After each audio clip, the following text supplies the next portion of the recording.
Lyra. You're almost 30, Grace. Time to start paying rent. Dad had said that morning, waving a handwritten note like he was doing me a favor. Rent. For my own room. The same room I'd spent 5 years renovating with my own money, new floors, furniture, and even the air conditioner he bragged about to his friends. I stared at him, thinking it was a joke. But he was serious. And when I hesitated, my sister Danielle chimed in from the kitchen, smirking over her coffee. Don't be dramatic, Grace. We all pitch in here. You're not special.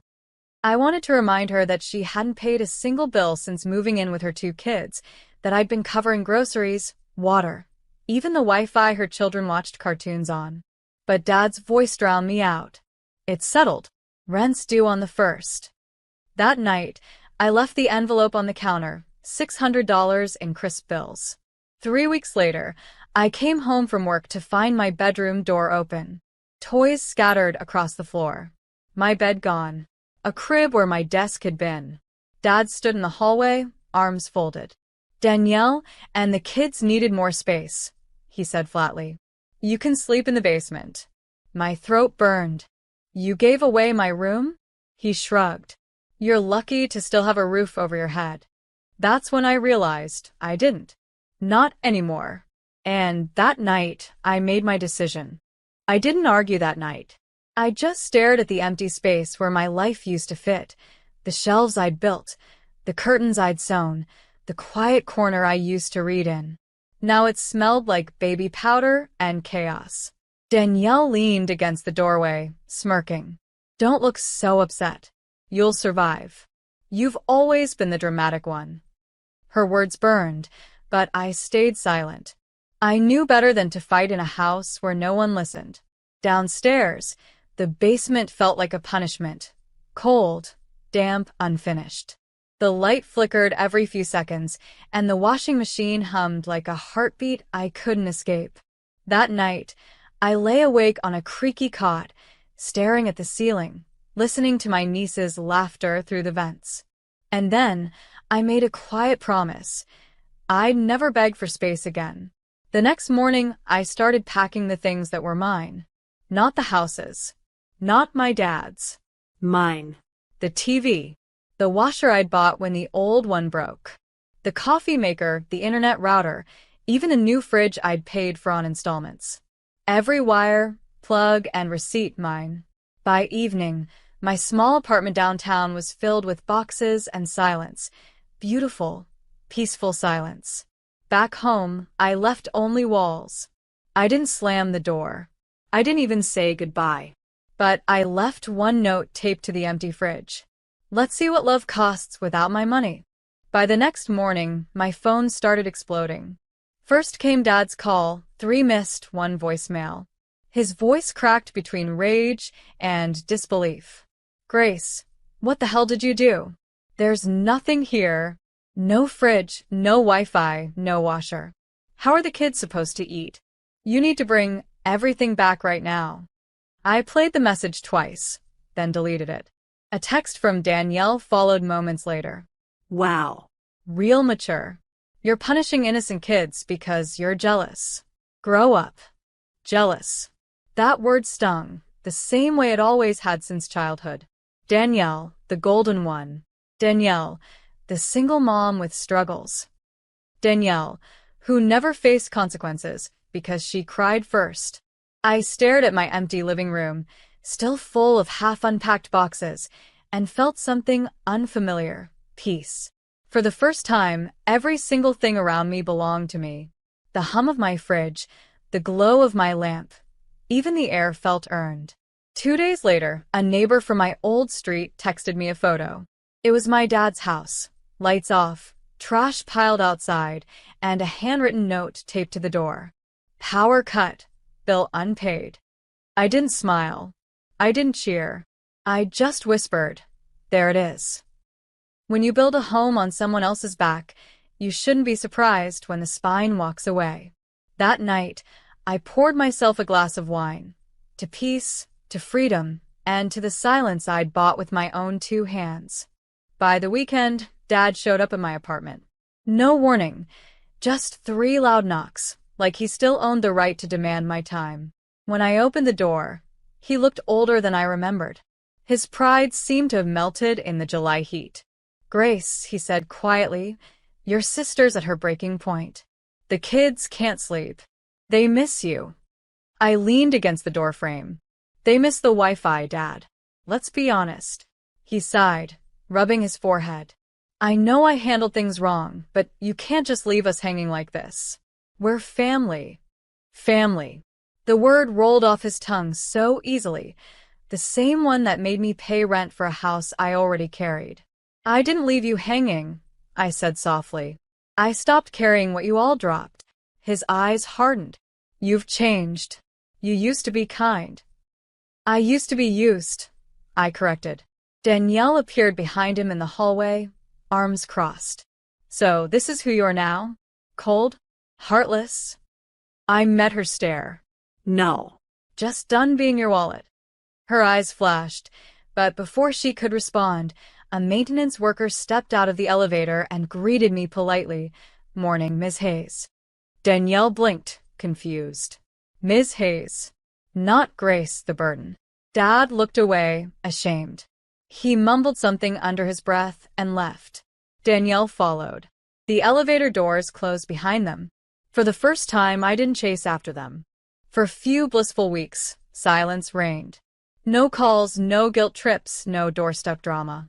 Until the day I received a letter. Not handwritten, but official. A notice of default. Addressed to my father. I almost tossed it aside before realizing. It was sent to my name, the house's actual financial guarantor. They hadn't made a single payment since I left. I stared at the paper, my pulse steady. This wasn't just financial carelessness. It was arrogance, the kind that assumes someone will always come to clean the mess. That night, Danielle called, her voice high-pitched with fake innocence. "Hey, you probably got some letters by mistake. Could you forward them? The bank stuff." I smiled slightly. "No mistake. You're behind on the loan." "What?" she shrieked. "You're supposed to help us until we stabilize."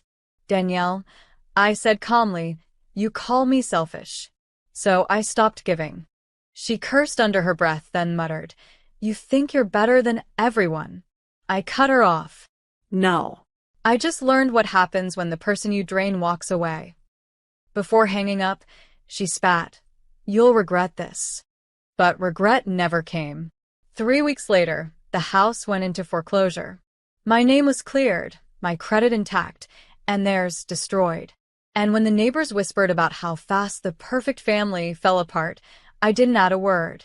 They built their comfort on my silence. I rebuilt my peace on their noise.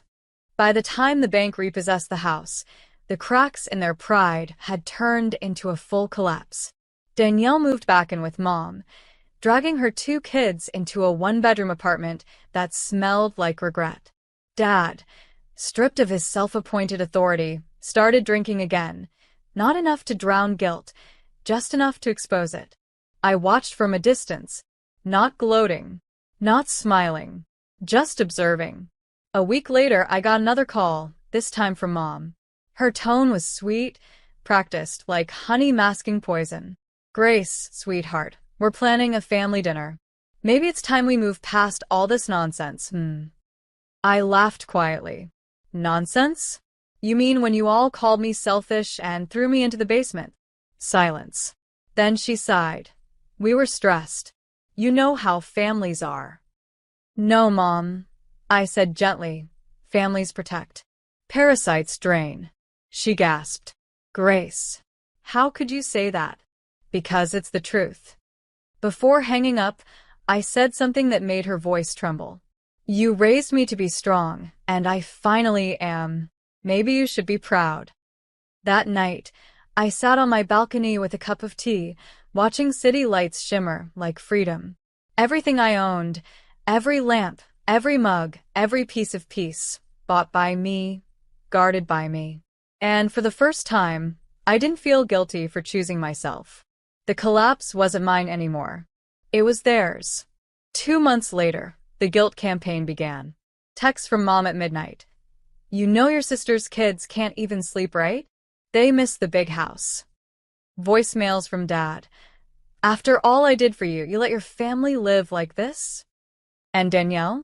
Her messages alternated between begging and bitterness. You're heartless, Grace. You destroyed us. No.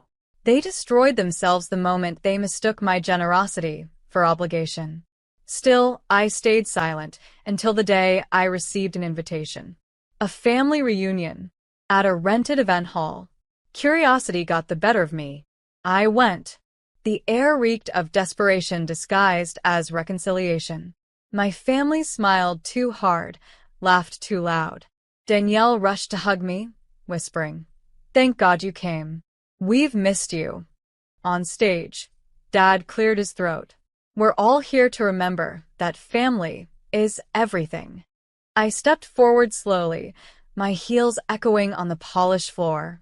You're right, Dad, I said. Family is everything when it's mutual. I pulled an envelope from my bag and placed it on the table. Inside was a copy of the foreclosure deed and the transfer of ownership for my new apartment. I built something from the ground up. You can too. Their smiles vanished. The room turned cold. This wasn't revenge. It was reflection, and they finally had to look at themselves in it. When I left that reunion, I didn't slam doors or make speeches. I simply walked out, calm, composed, done. Outside, the night air felt cleaner, like the city itself was exhaling with me. Weeks passed, and I heard bits of their downfall through mutual friends. Dad filed for bankruptcy. Danielle's husband left her, taking whatever savings they had left. And Mom, the same woman who once told me I owed her my success, was now living in a rented room, telling anyone who'd listen how ungrateful her daughter was. Maybe I should have felt pity, but I didn't. I felt clarity. One evening, I stood by my window, holding the same set of keys that used to unlock the house they stole from me. Now, they opened doors I'd bought with my own peace. A message popped up on my phone from Mom. We're sorry. Can we come stay for a while? I typed back slowly, every word deliberate. I hope you find a place where love doesn't come with conditions. Mine isn't available anymore. And I pressed send. Then I turned off my phone. The kettle whistled softly in the kitchen, and I poured myself tea, jasmine, my favorite. For the first time in years, my life was silent. Not the silence of being ignored. The silence of freedom. The silence of peace I built myself. Nó quay kỳ được tất cả món quà 5 9 con rồi.